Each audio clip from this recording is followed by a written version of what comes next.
Faut-il quitter ou non WhatsApp? Dans cette vidéo, je vais te donner mon point de vue à propos de cette polémique concernant WhatsApp.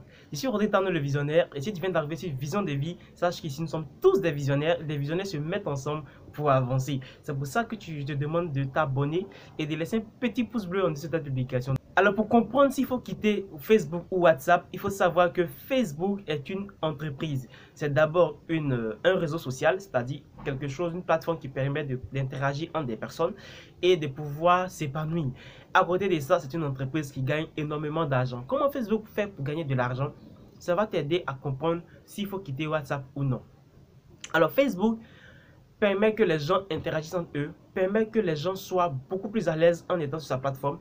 Et derrière, plus on passe du temps sur Facebook à interagir, toutes les publications avec lesquelles on interagit, commentaires, partage, like, j'adore ou je sais pas plus quoi, tout ça permet à Facebook de récolter des données sur nous et de savoir qu'est-ce qu'on aime, qu'est-ce qu'on n'aime pas, qu'est-ce qui nous plaît, qu'est-ce qui ne nous plaît pas. Et en cela, Facebook va donner ces données-là.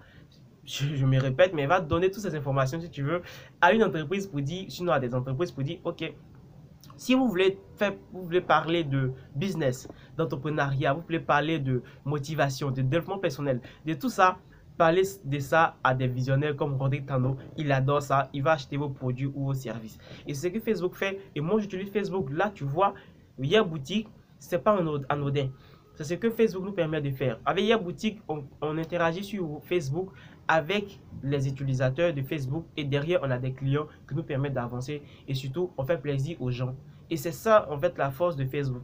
Et Facebook a acheté en 2014 WhatsApp, qui était une entreprise qui appartenait à deux personnes, un Ukrainien et un Américain. Ils ont créé ça, je crois, aux alentours de 2004. Et ils ont développé les choses. Et Facebook, en 2014, s'est rendu compte que c'était une grosse puissance qui allait les concurrencer. Parce que Facebook avait sa messagerie qui était Messenger, qui n'était pas vraiment utile aux gens, qui n'était pas vraiment utilisé. Et quand Facebook s'est rendu compte que WhatsApp était vraiment positionné, Facebook a dit, attends, si on ne fait pas attention, ceux-là vont nous bouleverser, donc il faut les avaler. Et pour les avaler, on fait comment? En business, on les achète. Et Facebook a acheté à coût de entre 16 et 22 milliards de dollars WhatsApp. Et quand on achète une entreprise à si grande et si grosse, si tu veux, somme, il va falloir avoir un retour sur investissement. Et ce retour sur investissement, ça se fait comment? De plus en plus, Facebook réfléchissait et Facebook a trouvé ce qu'on appelle WhatsApp Business. WhatsApp Business, c'est le WhatsApp des entreprises. Pour les utilisateurs, cette mise à jour que Facebook a annoncée, que la maison mère a annoncée, c'est essentiellement pour dire que on va créer une interaction entre Facebook, WhatsApp et Instagram. Parce que Instagram aussi appartient à Facebook.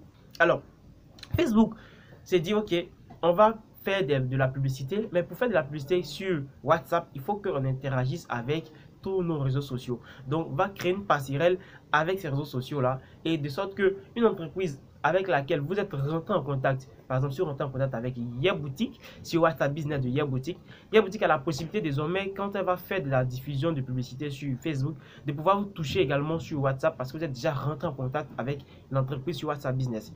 Mais si vous n'êtes jamais rentré en contact avec une entreprise sur WhatsApp Business, vous n'allez jamais voir d'annonce concernant cette entreprise ou d'autres entreprises. C'est impossible parce que Facebook veut toujours vous permettre d'avoir une meilleure qualité de ce qu'on appelle la meilleure expérience utilisateur. Et donc, n'allez pas avoir de polémique, de folie autour de WhatsApp. Je vais quitter WhatsApp. Et de toutes les façons, il faut savoir que tout ce qui est gratuit, lorsque c'est gratuit, ce n'est jamais gratuit. Quand c'est gratuit, c'est vous le produit. Quand c'est gratuit, c'est la personne qui utilise qui est le produit. Google est gratuit, mais Google a des non-publicités par-ci par-là. Et moi, j'ai fait la mise à jour de mon téléphone avec lequel je me filme actuellement. Et cette mise à jour-là fait que je reçois toujours de la publicité sur mon smartphone. Quand je suis sur le fond d'écran de mon téléphone, sur la page d'accueil de mon téléphone, je reçois de la publicité. Et ça fait partie des contrats de techno, parce que j'utilise des technos avec moi, parce que j'ai coché toutes ces conditions d'utilisateur. Si tu veux, tu restes. Si tu veux pas, tu quittes. Mais il faut quitter pour de bonnes raisons. Il faut savoir où tu vas parce que Facebook et WhatsApp surtout, c'est la seule messagerie que je connais qui fait le cryptage des données de bout en bout et ça ne va pas changer. Ça ne va pas changer. Tout ce que Facebook dit, c'est que on va aller on va créer une passerelle de sorte que on puisse interagir avec des annonceurs depuis Facebook à WhatsApp. C'est tout.